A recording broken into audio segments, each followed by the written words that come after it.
The U.S. is still at a replacement rate of 2.1 births per woman right now. But these are trends that are declining really across the world in developed countries. 1/2 of the new workers in the United States since 1990 are immigrants. Fully 23% of all children today in the United States are children of immigrants. So we see this fueling trend, 13%, about 12.5% of our total population foreign-born, but 16% of our current workforce. Interestingly, and while many will assume the large Mexican population, there are many low-skilled migrants. This is true. About 48% of the low-skilled workers without a high school equivalent degree are foreign-born. But at the same time, we have an inverse bell curve, if you will, where fully 1/4 of our doctors, 2 in 5 of our medical scientists, 1/3 of computer software engineers, and 20% of both computer programmers and post-secondary teachers are foreign-born in the United States. So we have a significant lower skilled population as well as a higher skilled population, and we recognize needs at both ends of that scale. So promoting the integration of immigrants and celebrating this diversity is core to the Homeland Security mission itself. In order to have a strong and resilient public, it's necessary that citizens and all participants in that community are secure in their political rights, have opportunities to be full participants in America, both opportunities for advancement, social mobility, economic mobility, but full political rights and ownership in society. So we create our more strong and more cohesive society by actually reaching out and inviting newcomers to take ownership in that society, to embrace the core beliefs that are fundamental to our democratic traditions, and to be able to embrace the rights and responsibilities that come with citizenship in the United States. So discussing now, so moving to more specifically from the larger picture to the immigration realm and then to what our federal government role is. Immigration law in the United States is federal, executed by federal authorities. We all know, however, in this room, integration happens in communities. It's the local interactions that matter. It's being empowered in your local community to know your local police officer, to be able to report a crime, to engage in your children's schooling, the interactions with your neighbor. So at the federal level, our role in terms of integration of newcomers is rather narrow. And what we actually do is twofold there in terms of achieving this security and resiliency and to foster cohesive communities that can prosper is, on the one hand, ensuring at the federal level that people are secure in their rights. And this is evident from our civil rights tradition in the United States. Since the passage of the Civil Rights Act in 1964, which banned discrimination based on race, ethnicity, and importantly, national origin, we've had a robust civil rights regime and division within the Department of Justice to enforce these mechanisms and have well-tried and tested cases through our court system that have abutted these discriminatory pressures within the United States. Not to say we've solved it, and that isn't obvious, and that, I concede, of course, there are still many problems with racism, discrimination, and social segregation in the United States. But we have created systems of redress that are working through and trying to alleviate and ameliorate these types of problems. On the other side is the invitation to participation. And here is where, for us, the goal, I would argue, is citizenship itself. And the process to become a citizen in the United States, which is a nationally administered process that we use not as a punitive measure and not to have a citizenship test to winnow a population out and to make extra burdens of them, but to have basic requirements of rights and responsibilities so that we can ensure that everyone who is able to become a citizen has the tools that they need to find their own meaning as an American. We are not going to define for them what it means to be an American.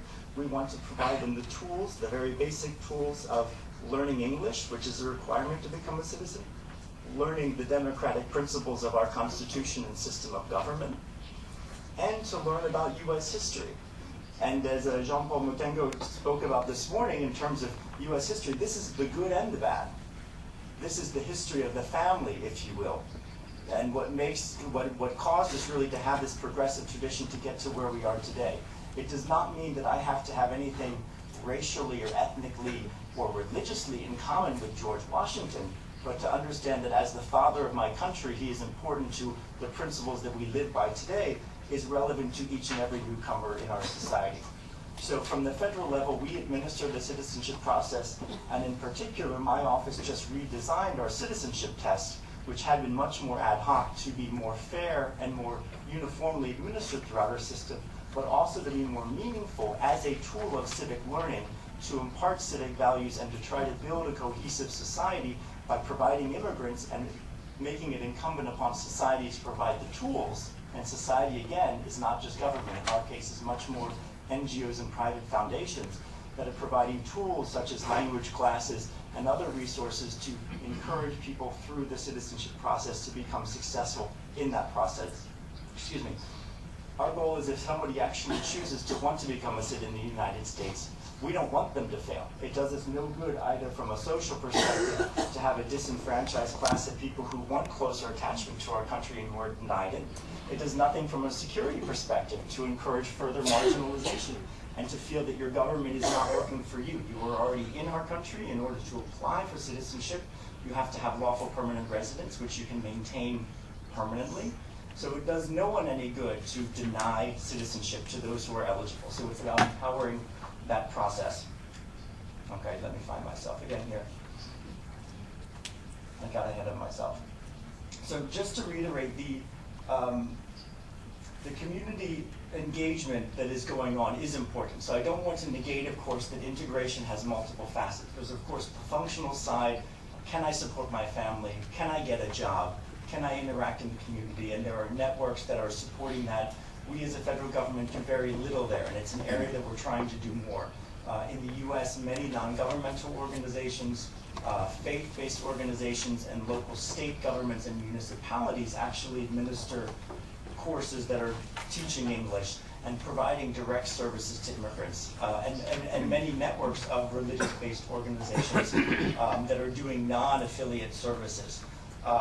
We're trying to do more in the federal sphere by actually coordinating support, financial support, and resources that can help empower and supply these types of organizations with materials that they need in order to be educated about citizenship and the process.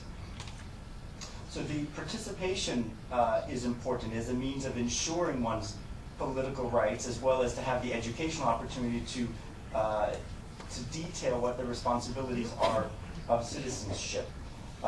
Our view is that individuals really have multiple identities, and identity is often a loaded word, so I'll tell you what I mean by this here. So we have, I like to say, the two-sphere model. So we have an individual sphere, which is one's self-described race, ethnicity, religion, cultural traditions. You know, I would add language you speak at home, food you cook at home, anything that really is in that individual realm. And then what unites us as a society is that political or civic sphere. And here are the common values that are incumbent for our perspective on all newcomers and citizens native born alike. And that is to communicate in the common language.